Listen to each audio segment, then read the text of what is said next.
CNN.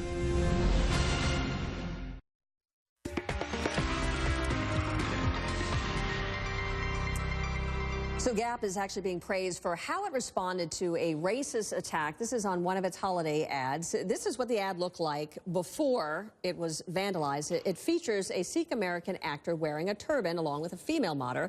Now, it was seen and Sunday was posted in New York City subway system. The caption reads, "Make love," followed by the Gap logo. And there's the aftershock when you can see what the vandal did to it. The person changing the caption, "Make love," to "make bombs." And right under that, someone else, it appears, also wrote, "Please stop driving taxis." Now, the senior editor at themuslimguide.com posted it to his Twitter account. What happened was Gap moved really quickly, responded, thanked him for flagging it. And then to show solidarity for diversity inclusion, the company, well, Gap, changed its Twitter background to the picture of the original ad. So I want to bring in Arsalan Iftikhar to talk about, he's the founder of themuslimguide.com. And so you post this, the vandalized version on your Twitter account after seeing it on Facebook, and then it goes viral. Explain why this was important to you to post it in the first place. Well, Suzanne, you know, first of all, my first job in high school was at the Gap, and so I've always been interested in their advertising campaigns. And so one of my Facebook friends, a photographer named Robert Gerhardt in New York City, took this photograph in the Bronx at a subway station by his house. And I saw the racist graffiti saying, "Make bombs," you know, alluding to the Taliban, and "Please don't drive taxis." And I thought, well, this sucks. And so I wanted to share it with my 40,000 Twitter and Facebook followers. And, you know, Gap responded immediately directly to me. I've been in contact with Gap Corporate. And the response from them has been remarkable, especially changing their Twitter background photo to the Sikh model. And, you know, it really shows that they are dedicated to inclusion and diversity. And, you know, this is just a perfect example of how social media and the internet can be used for good things as well. Well, I suppose like most racist acts, this was ignorant as well. I mean, sort of trying to relate the Taliban with somebody who is a Sikh.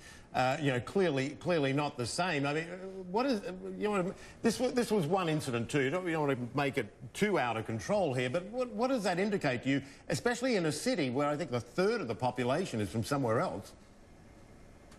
Yeah, you know, Michael, I think it's important to keep in mind that this also speaks to, you know, our, you know, traditional American notions of what is considered beautiful.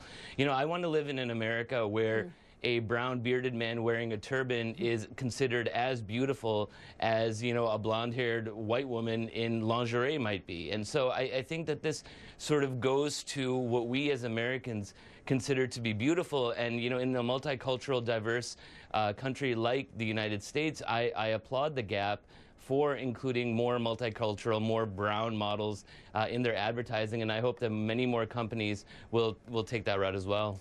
And Arsalan, how have people responded to you and the fact that you've put this up on social media? Have you gotten people who are ignorant, like those who put on the vandalism, the graffiti, or has it been mostly positive?